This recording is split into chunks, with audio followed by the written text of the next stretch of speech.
या नेट पे अगर कोई मतलब गिर गया लटकता है तो उसको इमरजेंसी बोलते हैं। तो उसमें वो चीज में क्या करने का, अगर कोई आदमी सोचो कि गिर गया, उसमें किसी को दिखाई दिया, तो पहले क्या करने का, अपना इधर कॉन्टेक्ट नंबर है, जो भी है अपना सिक्योरिटी है, जो भी है मतलब जो सुपरवाइजर है, फोरमैन है, वो लोग को इन्फॉर्म करने का।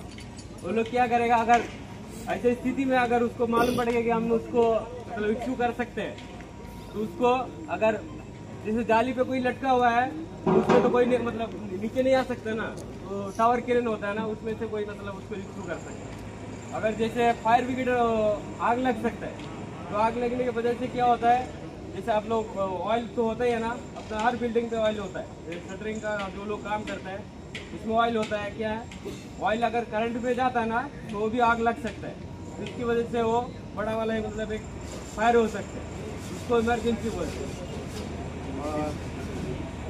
और नेचुरल रहता है ना, नेचुरल बताया था ना, जो नैसर्गिक होता है, भूकंप आता है, बाढ़ आता है ना, हाँ वो भी एक बताया था ना, वो अपने वजह से होता है क्या, इंसान के चलते होता है क्या, वो नेचुरल है, वो कभी भी हो सकता है। पर उसके लिए हम लोगों को प्रिपेयर होना चाहिए, मतलब हमको पता होना चाहिए ऐसा अगर कुछ होता है तो हमको क्या करना है, ठीक है ना।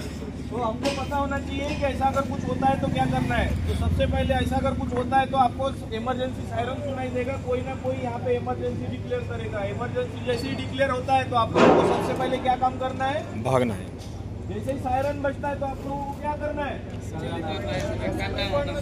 असेंबली पॉइंट कहाँ पे हम लोगों का, गेट के पास में। तो असेंबली पॉइंट आने के बाद में हम लोग असेंबली पॉइंट पे क्यों आते हैं, वहाँ पे हेड काउंटिंग होता है, वहाँ पे हेड काउंटिंग होता है, प्लस इसमें जो भी आदमी मतलब जो विक्टिम होता है, मतलब जिसके साथ में कुछ होता है, किसी के साथ में भी अगर कुछ हादसा होता है तो हेड काउंटिंग से पता चलता है कि वो आदमी कौन है, किस कॉन्ट्रैक्टर का आदमी है, ठीक है, और उसको कैसे रेस्क्यू किया जा सकता है, और वो आइडेंटिफाई हुआ है कि नहीं है, मतलब वो पहचान में आया है कि नहीं है। बहुत बार ऐसा होता है कि कहीं बहुत बड़ी फायर हो गई, फायर के अंदर पता नहीं चलता है कि अंदर कितना आदमी था, पता चलता है क्या, क्योंकि वो सब लोगों का वर्किंग लोकेशन ऐसा भी होता है कि जहाँ पे फोरमैन वहाँ पे पहुँच नहीं सकता, या एक फोरमैन होता है या वर्कर बहुत होते हैं, एक आदमी इतने लोगों पे कंट्रोल नहीं कर सकता, इतने लोगों पर वर्क नहीं रख सकता, ठीक है। तो इसीलिए क्या होता है, जैसे ही इमरजेंसी डिक्लेयर होता है, सायरन बजता है, और सायरन बजने के बाद में हमको असेंबली पॉइंट पे आना होता है। असेंबली पॉइंट पे आने के बाद में क्या होता है, हम लोग हेड काउंटिंग करते हैं। हेड काउंटिंग का मतलब क्या है, जैसे सुबह में आप लोग आए, आप लोगों ने गेट पर स्कैन किया ना, तो आपका एक रिकॉर्ड हो गया कि आज अपने यहाँ पे साइड पे कितना आदमी है। तो वही आदमी अभी यहाँ पे असेंबली पॉइंट पे गैदर होने के बाद हम लोग क्या करेगा, उसका हेड काउंटिंग करेगा। इससे हम लोगों को पता चलेगा कि सुबह में अगर समझो 550 आदमी अगर आए यहाँ पे, 550 लोगों का अगर पंचिंग हुआ है, तो उसमें से 4-5 लोग नहीं है, 4-5 लोग नहीं है, इसका मतलब क्या हुआ कि या तो उन्हीं के साथ में कुछ हुआ है, या तो वो कहीं पर भी फंसे हुए हैं, मतलब उनको रेस्क्यू करने की जरूरत है, ठीक है। अब वो कैसे पता चलेगा कि कौन आदमी नहीं है, वो हमारे पास में सिस्टम से रिकॉर्ड निकलेगा, ठीक है, और उसमें से वो आइडेंटिफाई होगा कि ये कौन से कॉन्ट्रैक्टर का आदमी है, या उसका जो सुपरवाइजर है या फोरमैन है वो कौन है। उसको तो पता रहेगा ना कि अपन ने अपने आदमी को कहाँ पे काम में लगाया, लोकेशन क्या क्या है, पता रहेगा कि नहीं।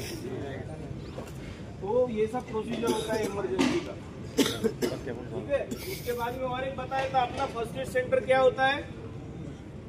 फर्स्ट एड सेंटर क्या होता है, प्राथमिक उपचार केंद्र क्या होता है, नहीं पता किसी को। फर्स्ट एड रूम कहाँ है अपना, कहाँ पे, गेट के पास। तो वहाँ पे क्या होता है, उपचार किया जाता है। प्राथमिक उपचार केंद्र मतलब क्या होता है कि अगर कोई भी अगर होता है, मतलब बड़ी इंजरी है या किसी को कुछ मतलब किसी के साथ बड़ा हादसा होता है, तो उसको क्या करते हैं हम लोग, हॉस्पिटलाइज करते हैं, ठीक है। उसका ट्रीटमेंट हम लोग साइट पे करते हैं क्या, तो उसको क्या करना पड़ता है, हॉस्पिटलाइज करना पड़ता है। तो हॉस्पिटल में वो आइकर पहुंचे तक उसको जो सहायता की जरूरत होती है, मतलब किसी का ब्लीडिंग हो रहा है, मतलब बहुत ज़्यादा खून बह रहा है, तो ब्लीडिंग हम लोग रोक सकते हैं। किसी को बर्न इंजरी हो गया, मतलब किसी को जल गया, तो यहाँ से हॉस्पिटल जाने तक तो वो बहुत देर होगा, तब तक कि उसको जो ट्रीटमेंट की ज़रूरत है वो हम लोग यहाँ पे दे सकते हैं। प्लस उसके बाद में और एक क्या होता है, किसी को इलेक्ट्रिक शॉक लगता है, इलेक्ट्रिक शॉक लगता है तो उसमें हम लोग क्या करता है, CPR देता है। CPR मतलब क्या, वो आप लोगों ने देखा होगा, पिक्चर में देखा है, वो चेस्ट कंप्रेशन देता है, वो माउथ टू माउथ ब्रीदिंग देता है ना, तो उसको क्या बोलते हैं, फर्स्ट एड बोलते हैं।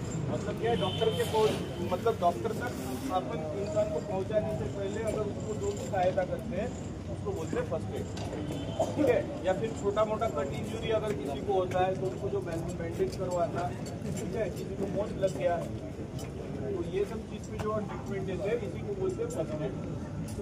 समझ में आया?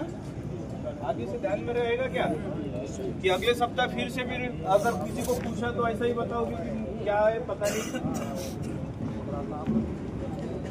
ऐसा मुर्दंग